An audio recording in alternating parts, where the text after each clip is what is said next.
In the US, they've codified it, where when a new head of state wins from another political party, about 3,650 people lose their jobs because a new president is expected to fill those positions. So it's not strange that we, as ambassador, we were recalled.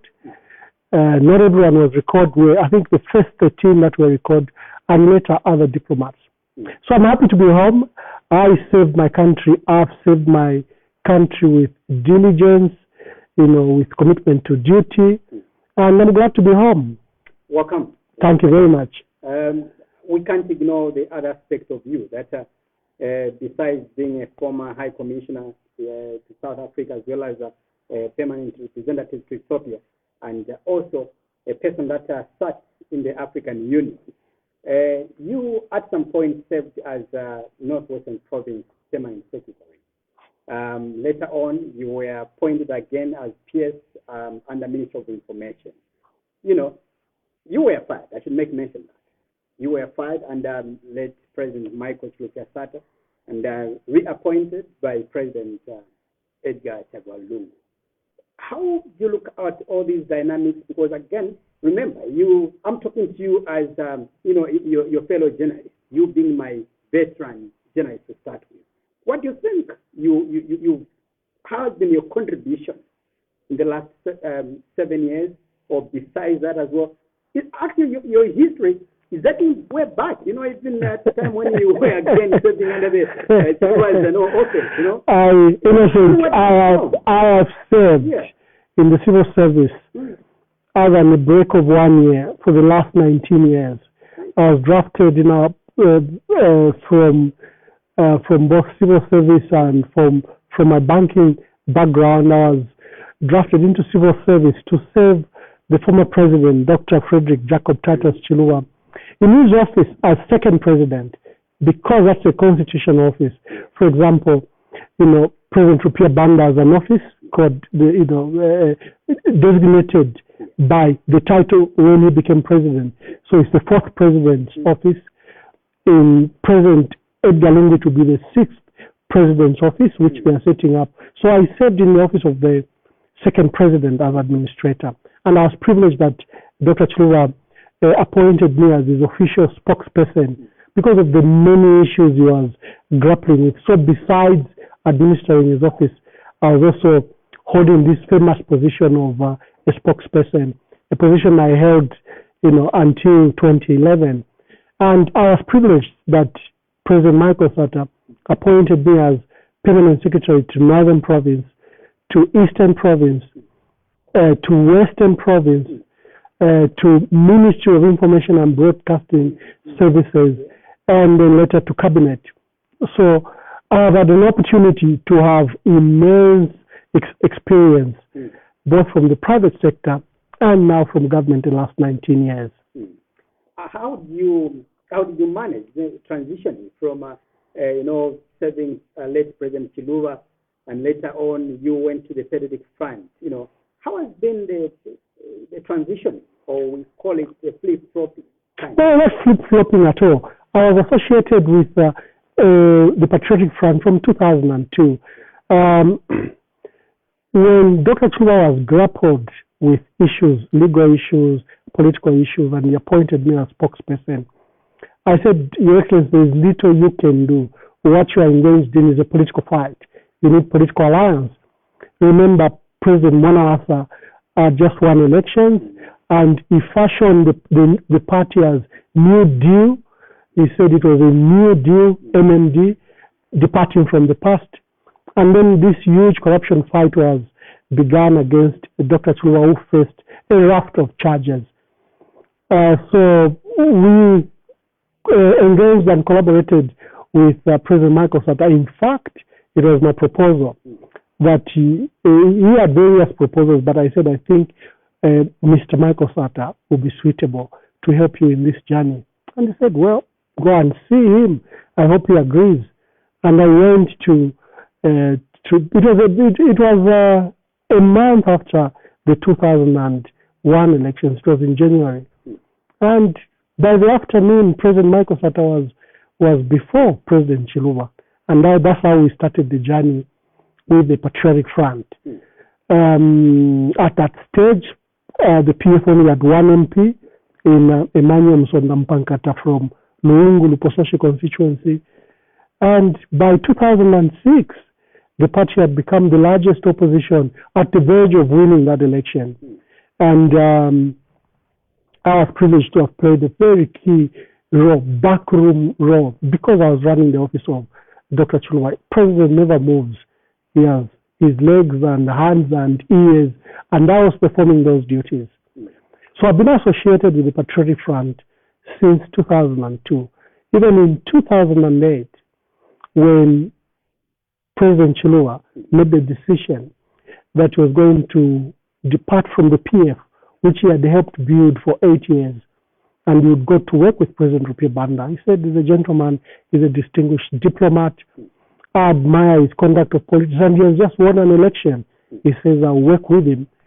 I was at pains, personally, because I was so involved with the Patriotic Front. And I said, sir, but you spent the last 8 years, both in time, in resources, in commitment, and in the numerous phone calls you make locally and abroad to help build the PF, to help position Mr. Sata, who is now the largest opposition leader.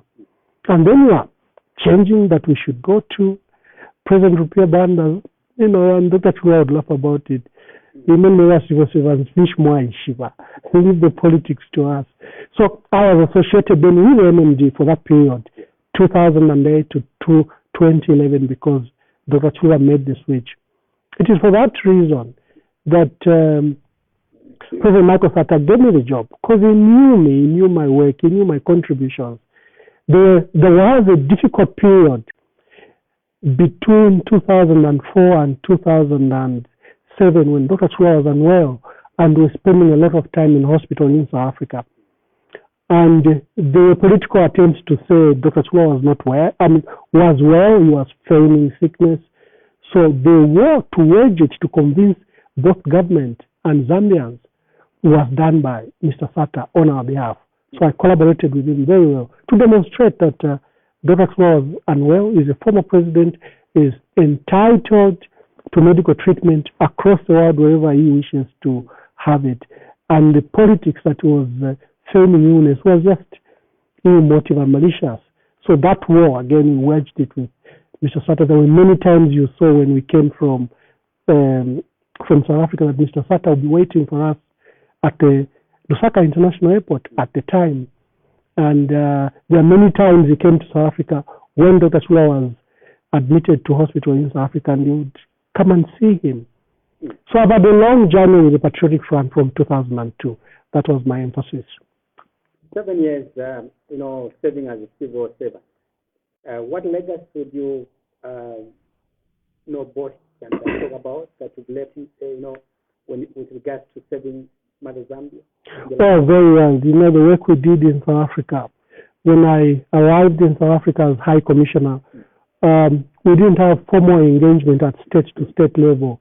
We quickly embarked on the work to ensure that there's what we call Joint Permanent Commission, Joint Commission, the JCCs and JPCs. We began to formalize that. That is very important, because that is what gives state-to-state relations. Rather than just having an embassy, you need to have those negotiations. And there's a framework called Joint Permanent Commission. We succeeded. We were very happy, and we had our first one, which was chaired by my dear brother Harry Kalaba, who at the time was Foreign Affairs Minister. And we began to upgrade it to what is called a binational commission.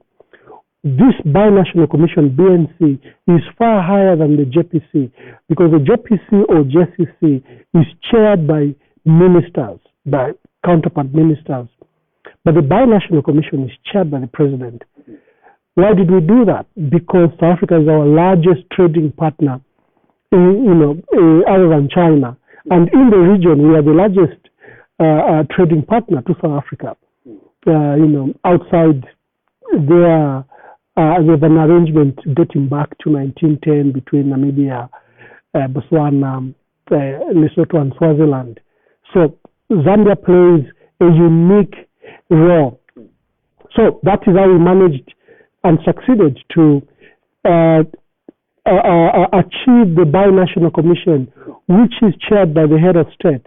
And you saw those visits of both President Jacob Zuma and then later President Cyril Ramaphosa.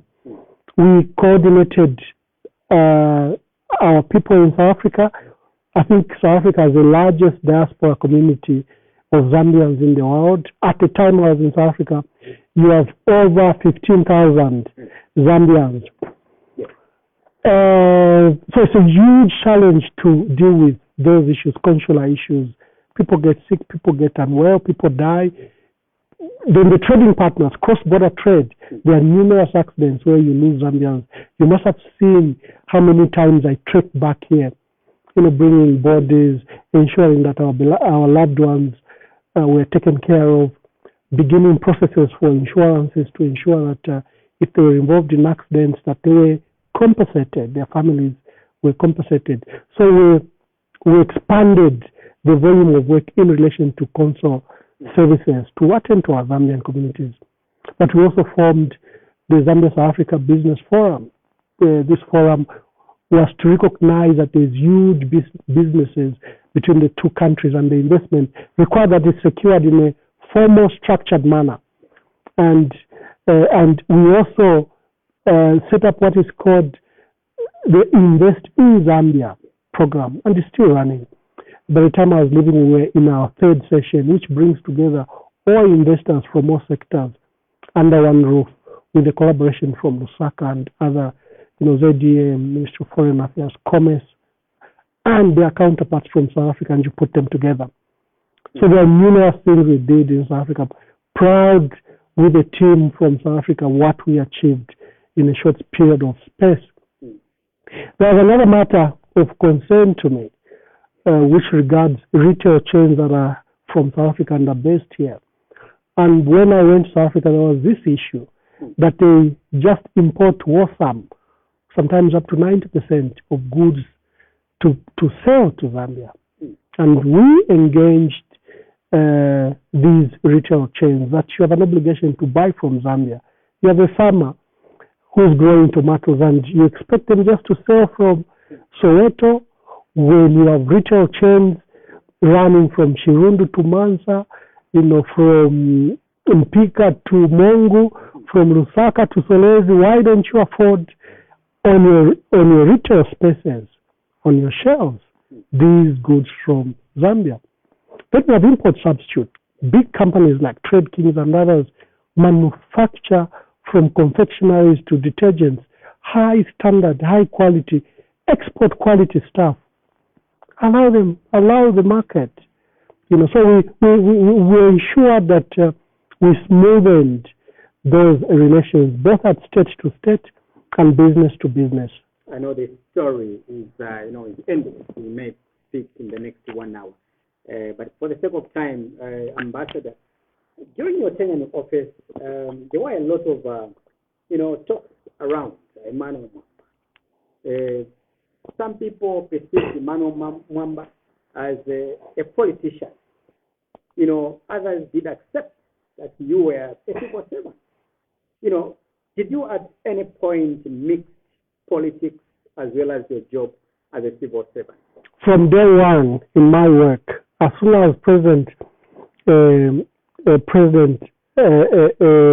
Chiluba appointed me as official spokesperson, I was already in the political fire line because I needed to respond even to President Mwanawasa, who was my president. I needed to respond to his ministers. I needed to respond to the task force on corruption. I needed to respond on behalf of Dr. Chiluba extremely political issues.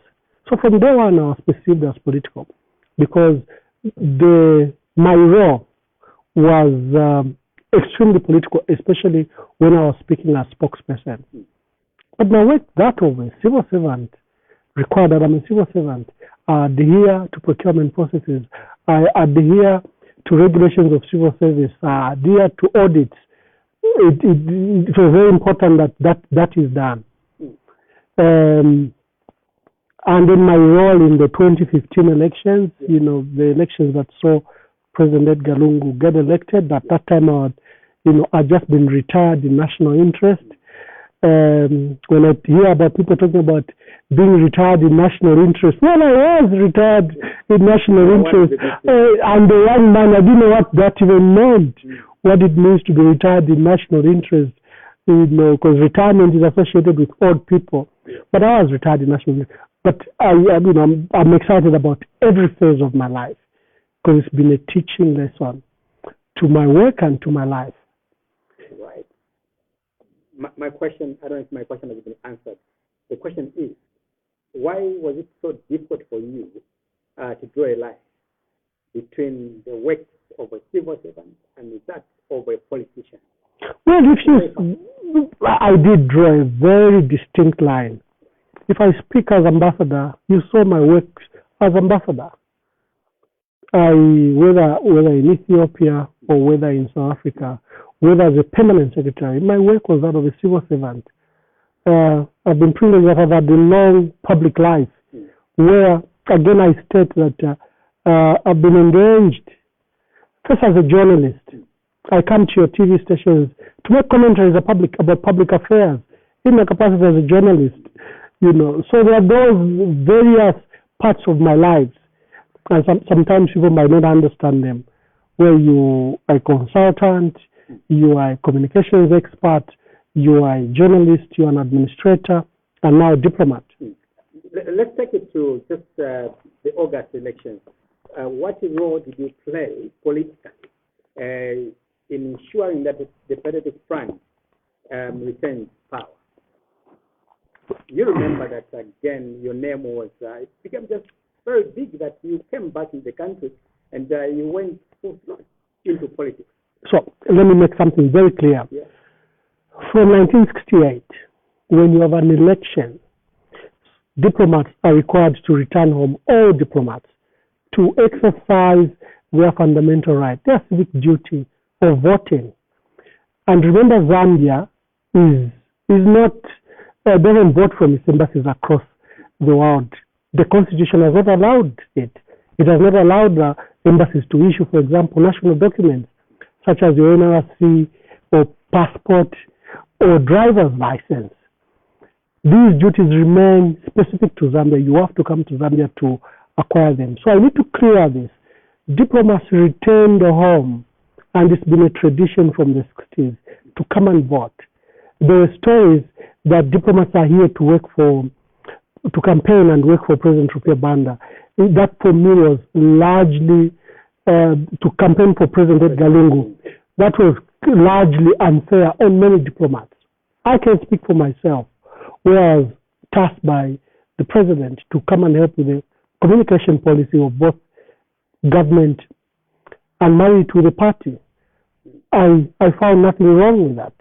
I came and helped because first I understand the media as a professional. I understand I've been permanent secretary, as information and broadcasting services. So if I'm asked to come underline from the government perspective, what government have done, because if government builds a road, it's not the Patriotic Front that has built the road, it's government. Of course, with the administration of the Patriotic Front. So you need to tell those stories, and they are government programs. So if I'm told to align those issues, I don't find anything political. I never came here, I never went to any radio station to say, vote for President Edgar Lungu or vote against Hakainde Hichilema. You never saw me do that. So, but it was important that I proceeded with the role that diplomats come to do. They come to do their civic duties. And largely, they are just punished. They said, who returned?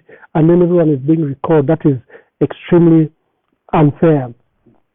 When governments change, we've set a precedent where there is a purge for civil servants. We started in 1991 when Dr. Chuluva and MND came into office. They termed all civil servants as unipists, and there was a huge purge that was done. Of course, there was caution, because it's something I asked Dr. Chuluva when I was doing informally his memoirs, that why did we fire so many people in 1991?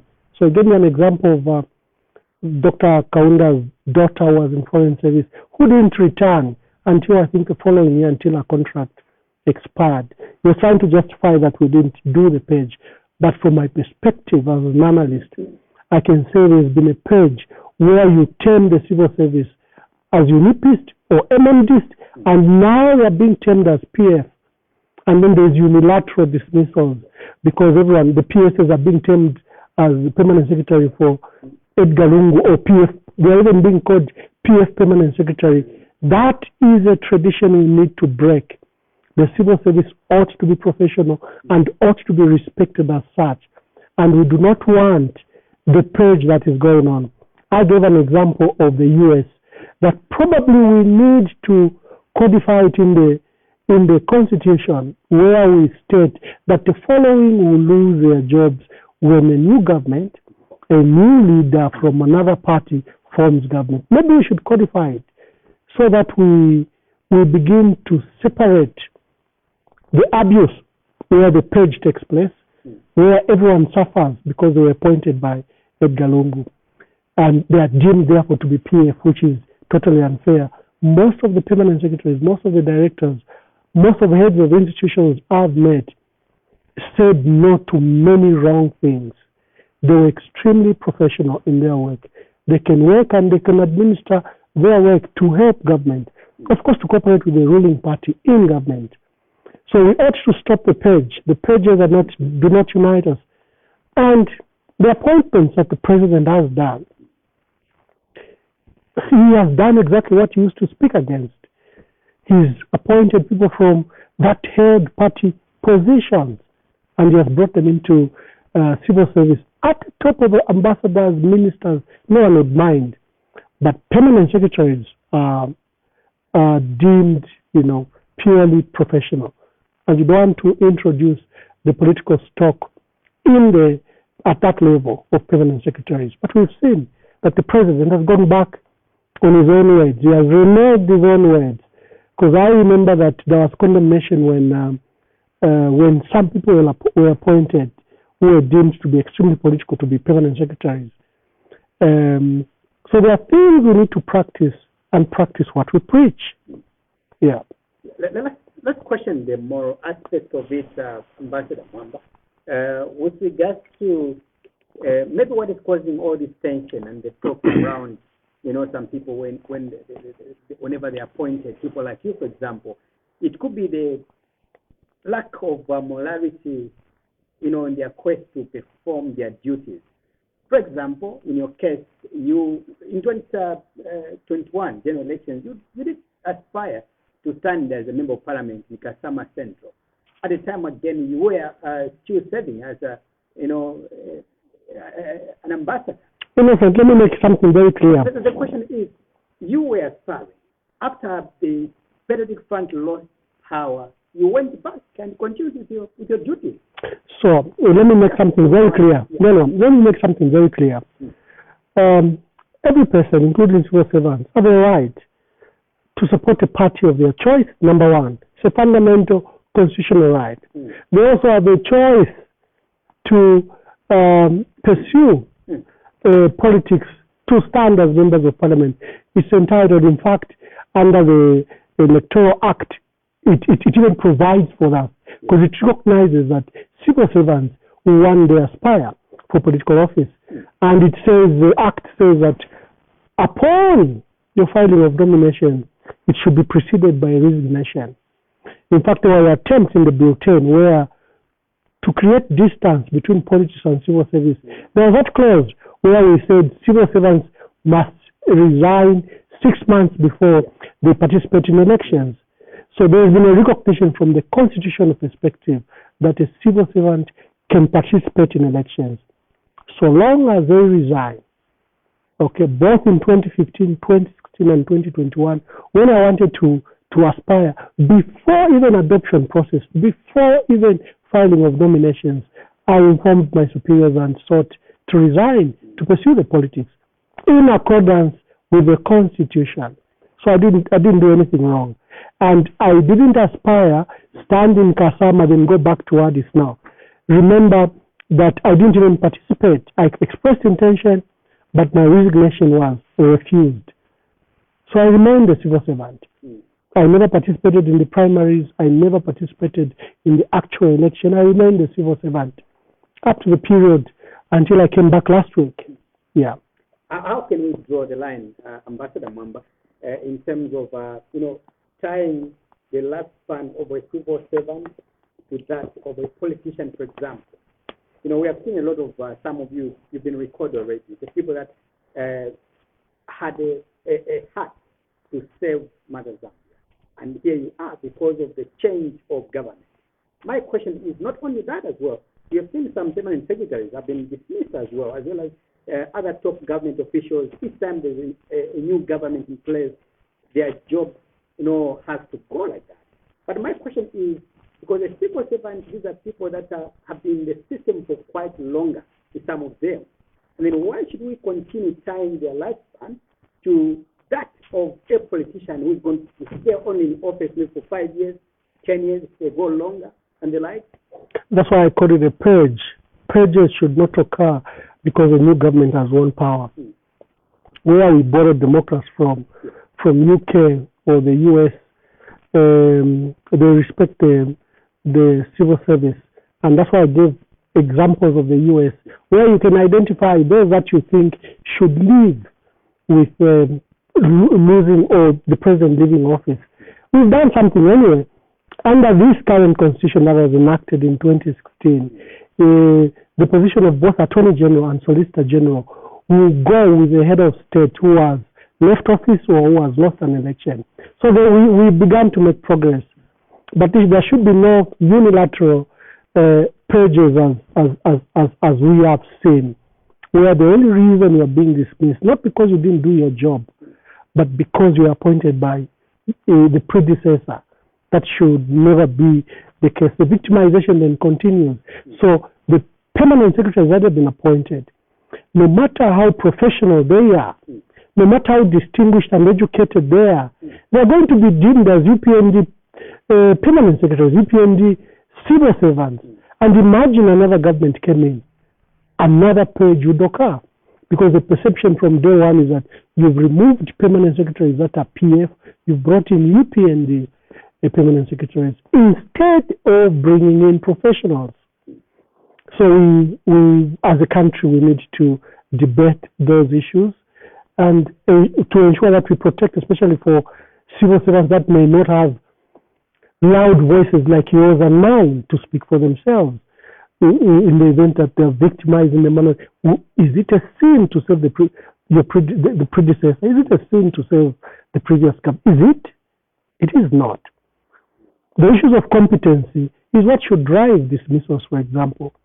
The issues of professionalism is what should define dismissals or retirements. In fact, the President Hakainde Hichilema, kept on bemoaning that many people were retired in national interest for purposes of only politics or ethnic consideration. Is actually even directed that there should be a mass reinstatement if the cases are justified. So why would we repeat the same mistakes? Do you think the same mistakes are being repeated? Clearly they are, without doubt. And I don't need to mention names and cases, but clearly it is. We are appointing people that should, in the first place, not occupy those positions. The NDC president is now a permanent secretary. ND president holding party office, it becomes difficult. If he was associated just as a member, without holding party office, people can understand. Like I said, the Constitution allows you to belong to a political party of your choice. It does. But it does put a distinction, What makes it different to Honorable Felix Mtati, who has also been given He's a minister, cabinet ministers. Yeah. He's a minister, are politicians. Okay. Members of parliament are politicians. In fact, there's another clause that barred political opportunism, where if you participate in an election, you can't be nominated as a member of parliament. You can't come back to cabinet as a member of parliament or as a nominated. The Constitution has been trying to cure some of these issues. But the case of Honorable Felix Mtati. He's a politician. No, it's a political appointment. It's okay. Right. He's at home with his colleagues. Right. Yeah. His fellow politicians. Yes. All right. Ambassador, I want to get your feelings right now in terms of what could have led the Patriotic Front, lose power this year, because you are a political strategist, you are a journalist, you've been in the media for quite longer, you know how these mistakes are made. What do you think? First of all, I need to exercise caution to myself that the Patriotic Front is undergoing a process. It is doing a postmortem. I think a postmortem report was given to its leadership. It's in the process of picking leaders and reorganizing the party. I think they want to reorganize, rebrand, and restructure the party. So I'm not yet privy to the internal processes going on in that fashion. I mean, just watching from afar. Yeah, now I'll come to that. I just wanted to, put that proviso that my perception, from my perspective, either as a professional, as a citizen, and as a member of the PF who's been associated with it from 2002. So there are many things. Number one, the state of the economy. Remember, the last 5 years, 7 years, the things haven't been kind to our economy. We suffered the worst drought in 2015, the worst drought in 30 years, which brought about power shortages.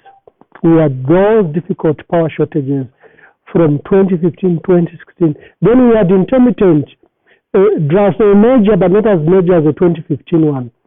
In 2017 and 2019, we had floods, and you saw that certain vulnerable provinces had to be given relief food for periods of years. So there was that state of the economy that was affected. The Patriotic Front, with its ambitious project to do roads, hospitals, ports, airports, to link the country to itself and to the region, embarked on this infrastructure development at a huge cost. Most of it was borrowed funds. So we accumulated debt, and that debt also impacted on our economy. Then there were various governance issues, allegations of corruption, allegations and perception. These are yet to be proven in court, but there are allegations of corruption and perceptions of corruption. There are issues of cadres. We don't seem to have learned our history from... Before that, Ambassador, when you say these allegations that need to be proved in court, do you have that conviction that there was no corruption in the Patriotic Front government? No government. Not every government has corruption. Whether we are in the US or UK or China, you grapple with issues of corruption, malfeasance, abuse of resources, theft of public resources. Your duty as leaders is to ensure that you plug those holes, you strengthen institutions that should stop corruption. But corruption occurs, and in that government it occurred. In this government it will occur. But it's how you deal with it. So there are those perceptions around issues of corruption, issues of cadres. Like I'm saying, we don't seem to have learned from 1991. One of the factors that our people rose in 1991 was the way they were not called cadres at the time. They were called vigilantes. You nip at vigilantes, and they would lift you by air. They ensured before you come into the bus stop, you had a unique card. You couldn't get on those buses if you are going to the market. The vigilantes that ensured that you belonged to UNIP before you could access goods and services in the market. And UNIP was severely punished in 1991, among other things, the issue of vigilantes. And so we saw the recurrence of party cadres, allowed free rein, and that saw the Patriotic Front being punished. Would you say it was more worse under the PF government than ever before? No, in fact, I should say the issues of cadres, both prominent parties are guilty of it. We saw cadres from the UPND and the PF engage in violent clashes against each other. So the issue of cadarism is just not unique to the PF. The UPND also militarized its rank and file. They also had cadres. You saw the pictures. You saw the violent clashes. So both parties should be condemned. But who was in office? The voter would punish the one who has the powers to stop it. So in this case, the government of Patriotic Front and of President Edgar Lungu would receive the brand from citizens. Because they can say, UPND are in opposition. You have the police. You have instruments of power to stop both the political violence or cadarism in your party and in any other party, so that citizens can enjoy freely. They can run to a war. They should move wherever they wish to move without hindrance or fear. And so both parties not operate freely if there is no political will coming from the party in power. So I'm saying our voters, there was no political will. They will be putting words in my mouth, but our voters recognized that the issue of cadres was a menace. The issue of political violence was unacceptable. Another matter is because of issues associated with the economy, youth unemployment. One of Africa is grappling with issues of youth unemployment, and for the youth unemployment in this country is one of the highest in the region. Young people want to work. They're educated. They've been to universities. They've been to colleges. They want to work, but there are no jobs available. Young people want to do entrepreneurial skills. They want to do entrepreneurial work, but there's no cheap finance. There's no empowerment funds around for them, and that's one of the factors that they had to, vote against the PF. And you saw, if you look at the register, the bulk of them are young people on that register. And they felt that their needs were educational related, whether it's bursaries, whether it is meal allowances, whether it was to attend to the infrastructure of their universities and colleges, and those that are out of school, out of work. They punished us hard. There's something I always say about youth unemployment, but it arises from our policies in the 90s, where we had over 25 state-owned enterprises, thriving companies. And by, this policy, we came and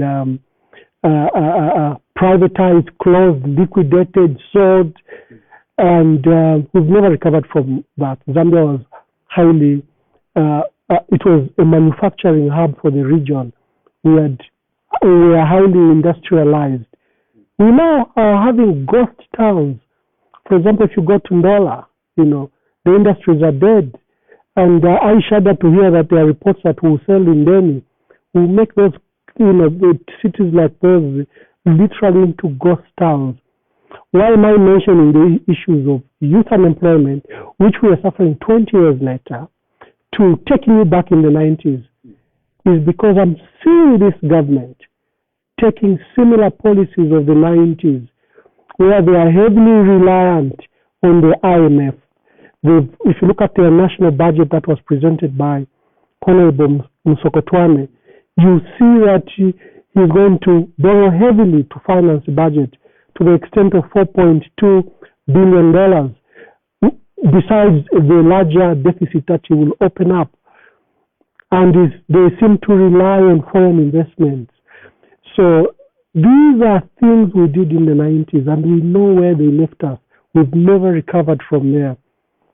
I think there should be an economic endeavor that we look at the history of our country, the economic status of our country, and we begin to devise local hybrid solutions, not these just market-oriented. Even with a record that they're not doing as good, we are beginning to implement them in a full-throttle manner. For me, that scares me. And lastly, I think for the political party, the PF was only in power for 10 years. They had a huge lifespan. In this country, it's usually minimum 20 years. MMD served 20 years. UNIP served 27 years. The PF had an opportunity to extend their lifespan. So these mistakes cost them an election. So I'm excited to hear that there's an acceptance that elections were lost, there's an acceptance that there's a new ruling party, there's an acceptance that the party needs to reorganize, rebrand, rebuild, and restructure itself to put up a new leadership and be ready for 2026. That for me is exciting. But I feel sad when I hear calls that, for example, the PF should be closed, it should be buried, people should forget about it. Yeah. We'll be doing a disservice to the democracy of this country. For us to have a good ruling party, for us to have President Nagainde deliver, we require a good opposition to put them in checks, to check what they're doing. If you know power, there it is. Already probably the president is being treated like a king. Few people are probably speaking or opposing his views. That's the nature of power in this country. It will take any humble person, as soon as you have it, it has a way in which even people around you behave. The only people that will be able to check on behalf of the Zambians are civil society groupings and political parties. Some Zambians, of course, they are willing to have opposition political parties in this country. Apart from the Patriotic Front, this is a party that has been, named or called as a mafia organization, a group of criminals. All those terms have been, branded on your political party. That's what the Zambians are talking about. They are not against having an opposition political party or NGOs, but apart from your political party, the Patriotic Front, looking at the problems or the much problems that you are accused of having committed during your tenure in office. So it's very simple. It should not be a crime to lose power. If cases of crime, you attend to them. I've always stated that pursue the crime, don't pursue the personalities. It is unfair to term the PF as a mafia group or a criminal enterprise. My dear brother John Sangwa, who I love dearly, said the PF is a criminal enterprise. I wish to disagree with him. It's not a crime to lose power. It should be a normal occurrence that your voters have rejected your policies. Your voters have rejected your conduct whilst holding office. That the voters have said no to you. Go and reorganize. Meanwhile, we'll give your friends who have spoken to us nicely.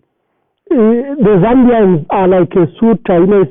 It's a woman, she has to choose who's better. So in this case, the Zambians have said no to the Patriotic Front for various reasons, and they accepted the UPND. The role of democracy is to allow the PF to go back to its drawing board, to identify the issues that affected them in the elections, to rebuild, look at the weaknesses of the UPND, and present themselves afresh in 2026 and persuade Zambians to vote for them.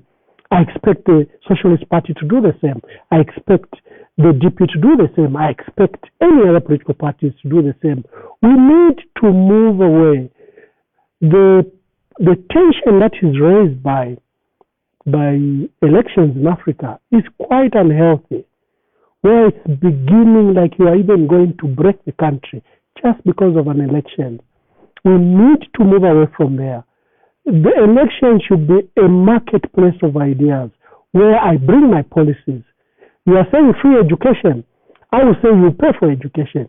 You are saying you want to bring investment in the mining sector. I'm saying allow us to run our own mines we can, so that we have 100% returns to ourselves than to an investor who owns an island abroad and flies expensive jets over resources that belong to Zambians. Elections should be a place of ideas. But now they've become contests for violence, contests for maiming each other, contests for slandering, hate speech, and national security is actually even threatened. We need to begin to educate ourselves and our people that we can have elections and shake hands after elections. Sometimes families are even not talking to each other after elections. It should never be like that. So we need to bring a fresh way of conducting ourselves. in holding elections. The political temperature is rising too far. One day we'll break this country. It shouldn't be that. Bring your ideas, I bring my ideas. Let's go to the Zambians, and the Zambians must choose who they think presents better ideas to run this country. As PF, you are insisting of wanting to rebrand this political party, which has been rejected, or which was rejected by Zambians on August 12th. And in the process of rebranding, we've seen some individuals that have come out of wanting to take over the party as party president. We've got Honorable Chimba Kambwili, Honorable Bizo Mutale. We've had also Honorable Brian Mundiwele, who was indicated, actually I did host him some few days ago, in which he said, if the general populace will insist to have me as the party president, I'm available. All right? It was in the very week again when we heard that Ambassador Emmanuel Mwamba as well, he has declared interest to contest the PF president. Is it that you have declared interest, or it could be called, because we've seen social media as well, calling, for a name to be a PF president? What is your response to such kind of demand? My view, learning from history, looking at how UNIP lost elections and they tried to rebuild themselves, and looking at the MMD having lost elections. In fact, for me, I look back to ANC in the Harimanga and Kumbula's ANC, that was the leading colonial, anti-colonial political party. At the verge of taking power, the UNIP came from nowhere and snatched that victory from them, up to MMD and now PF. What the Patriotic Front, and this is free advice, the jostling for position for me is premature. We shouldn't be mentioning presidents or presidential candidates. In my view, it's premature. The party needs to rebuild, take stock of its members. Where are the members? Are they still with us? Is that district chair in Karavo and the district secretary in Lundazi still there? Have they left? Because losing an election is not easy. People get disgruntled, people sacrifice, sometimes they lose opportunities. So first of all, you need to identify and speak to your members, rally them around, begin to institutionalize, rebuild the party. That program can be done in between 1 month to 6 months, or even to a year. I don't know what their calendar is, but there are primary things that need to be done. Reorganize your secretariat, do a roll call of your leadership structures across the country, identify your members, and then ready them for the general conference. At that stage, open up the space for political campaigns, for aspirants. How can you do that? I know you didn't finish. I'm not trying to curtail you, but how can you do the roll call and all what you talked about if your members, or if you do not have a proper leadership in place? And that's what some of your members are arguing right now. The presidency is at the end. Is a leader of a structure. It's a pyramid structure. So the president is at the top. So you can't have a leadership at the top of a crumbling political party. Yeah. And I'm saying it depends with the approach the party has taken. And that's why I keep on giving these provisos. I'm not aware of what they're doing. Yes, I am. Yes. I've just arrived. I've been away for 7 years. And I think I might contribute in one way or another. I only offer service. But I'm giving you a perspective that the number one duty is to reorganize the party, reorganize the secretariat, do a roll call of your members and leaders across the country. Then begin to prepare for the general conference. I would propose that, in fact, I'm aware that both the president, the vice chairperson, and others were elected for a period of 5 years. I'm aware. But you can even actually ensure that everyone resigns as a part of a renewal process, and you subject all positions to elections. I have just arrived. I have begun meeting a few people to understand what is happening in the party and to see if I can contribute. Because I don't have strings now of a civil servant where I ought to be careful what I do. I'm transitioning maybe to politics. So I want to understand what is happening, and all I'm saying is that I'm available to participate in the political process of this country, either in the Patriotic Front or elsewhere. But my heart is with the PF since I've been with them since 2002. So the jostling for leadership at the moment is a bit premature. You can start with the secretariat to reorganize the party. They can give themselves timelines. That secretariat, we are giving you up to 3 months or up to 6 months. Then open up the leadership contest. And like I'm saying, instead of just jostling for one position of president, maybe that's what they do. When you lose an election, you all take responsibility. It should just not be the president to resign. You as a leadership participated both in its success and failure. In this case, there has been failure. So you accept responsibilities and we say, we are resigning. But they are free to recontest. Yeah, they are free to recontest. In my view, they are free. Those that still feel they can contribute and they still have a heart for members, they can resubmit. But those are my views. Those are about my humble views. Right. Yeah. But are you available for the party president? I'll repeat this question once again. I'm available for service in any capacity. For me, that has been my approach. I worked in the rural areas as a permanent secretary. I work, whether you send me to Ethiopia, whether you send me to South Africa, or you send me to Mongo, I work. All I know is to work. And a time will come where I have to express those positions, but I feel that I just love to serve in whatever capacity. And with the massive experience I have, well, I can serve in any capacity. We've got a few minutes to go. I'm told 10 minutes. We have to wind up, Ambassador Mwamba. Again, on the same aspect, we've just 2 days ago, we did cover a press briefing, which was addressed by some PF senior leaders. These are among them. These are members of the Central Committee who are also parliamentarians. And the press briefing was held at Parliament ground. Well, what came out there, it was a very strong, more like emphasis to members, mostly those that are aspiring to take over the Patriotic Front. The signal or the warning was very much clear that they are not going to allow what they call chancers to take over the party because some of the individuals were not available at the time when the political party, even now when some of the MPs are being petitioned, that kind of leaders that are claiming to be leaders are not available. And the party or the members of parliament under the Patriotic Front have vowed to protect the party from being taken by what they call chancers. My question is, are you one of the vouchers? Are you one of the chancers? I feel very sad when I hear such rhetoric because I heard it against President Michael Sata where a group of leaders took it upon themselves that they would save this country, and President Michael Sata was not suitable to be a leader of this country. They called him names. They called him all sorts of names. We have done the same with President Hakainde Hichilema, where again a certain group of people called him all sorts of names that he was not suitable to be president. President Michael Sata became president. So how do those that called him names feel? President Hakainde Hichilema has become president. So when you call him names, you call him all sorts of names. He's president now. How do you eat your own words? It's just sad that the name calling in politics should come to an end. Let us discuss policies. I, in fact, wrote something on my Facebook page to that extent, responding to that press conference. I said there should be a new way of conducting politics.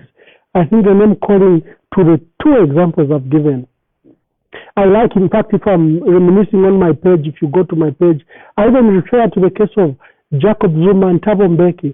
Thabo Mbeki was this distinguished scholar with two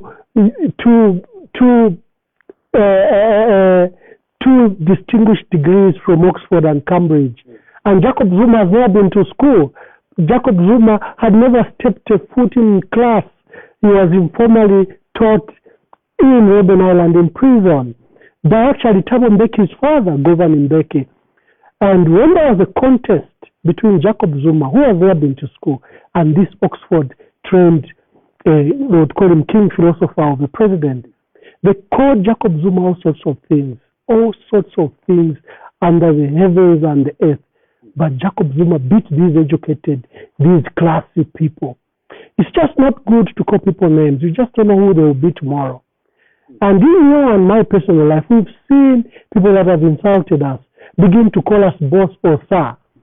You see, the way you conduct yourself, especially in public affairs, be wary that you might have to eat your words tomorrow.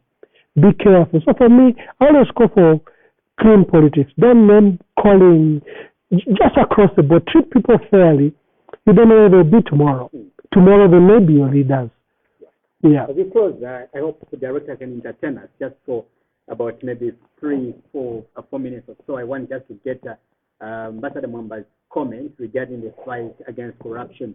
I will insist to ask this question because you did defend a man who was, accused at some point, Dr.